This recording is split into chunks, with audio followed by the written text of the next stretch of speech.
Olá pessoal, tudo bem? Como é que vocês estão? Quero falar com vocês hoje sobre um assunto super importante que é a síndrome dos ovários policísticos. Na verdade deveria ser chamada de síndrome endócrino metabólica reprodutiva, porque é exatamente isso que ela é, né? Uma alteração hormonal, uma alteração da metabolização de algumas substâncias e também uma alteração da fertilidade em alguns pacientes. Então é muito importante vocês saberem que a síndrome dos ovários policísticos é um diagnóstico muito frequente do consultório ginecológico. Ele atinge 1 a cada 10 mulheres, tá? E tem vários sintomas associados, principalmente relacionados ao aumento dos hormônios masculinizantes, os hormônios androgênicos, a testosterona.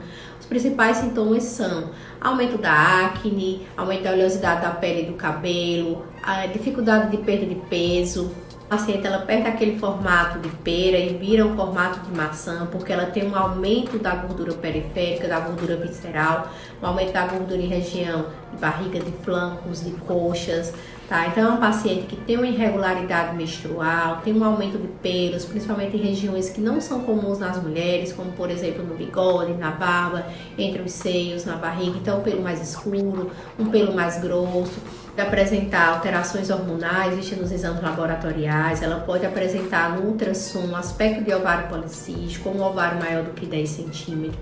Então, para que essa paciente tenha um diagnóstico de síndrome dos ovários policísticos, ela tem que apresentar pelo menos 2 desses sintomas. Nem todas as pacientes vão apresentar todos os sintomas, mas tem algumas que vão apresentar muitas características relacionadas à síndrome dos ovários policísticos. Então, antes de tudo, a paciente tem que entender que o principal tratamento da síndrome dos ovários policísticos está na mudança dos hábitos de vida, dieta, uma boa alimentação e a atividade física. Esse é o verdadeiro tratamento. Então, a maioria das pacientes, elas têm uma dúvida ou ansiedade com o uso anticoncepcional, elas entendem e acham que esse é a melhor forma de tratar a síndrome dos ovários policísticos. Muitas vezes elas usam por muito tempo, mas não tem mudança dos hábitos de vida. Na verdade, o anticoncepcional ele é utilizado como coadjuvante para nos ajudar em alguns momentos, em algumas formas. Por exemplo, pacientes que passam muito tempo sem menstruar, têm ciclos anovulatórios, ciclos com mais de 45 dias.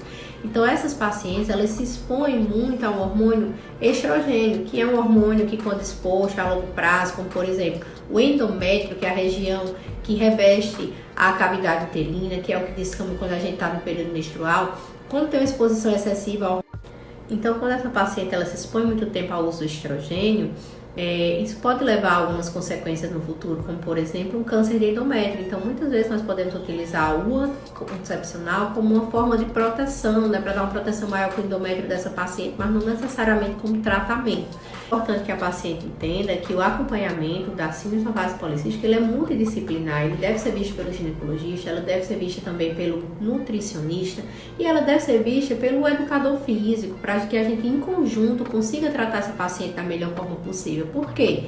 Ela deve ter uma alimentação específica para a sua doença, né? Para que ela consiga chegar no seu objetivo adequado. Da mesma forma que a atividade física ela deve ser direcionada. Em alguns momentos a paciente vai precisar realizar um exercício aeróbico mais intenso para ter uma queima mais acentuada de gordura, porque a gente sabe que o aumento da gordura periférica, do percentual de gordura, também aumenta o hormônio estrogênio, aumenta a quantidade de testosterona e tudo isso vai trazer malefício para essa paciente, né, para essa exposição mais prolongada.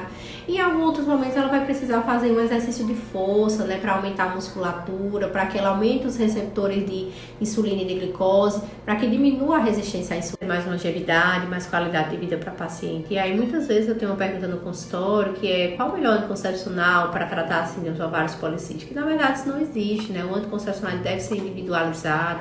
Quando nós precisamos lançar mão dessa medicação para nos ajudar no tratamento, né? Na complementação, né? dessa fase.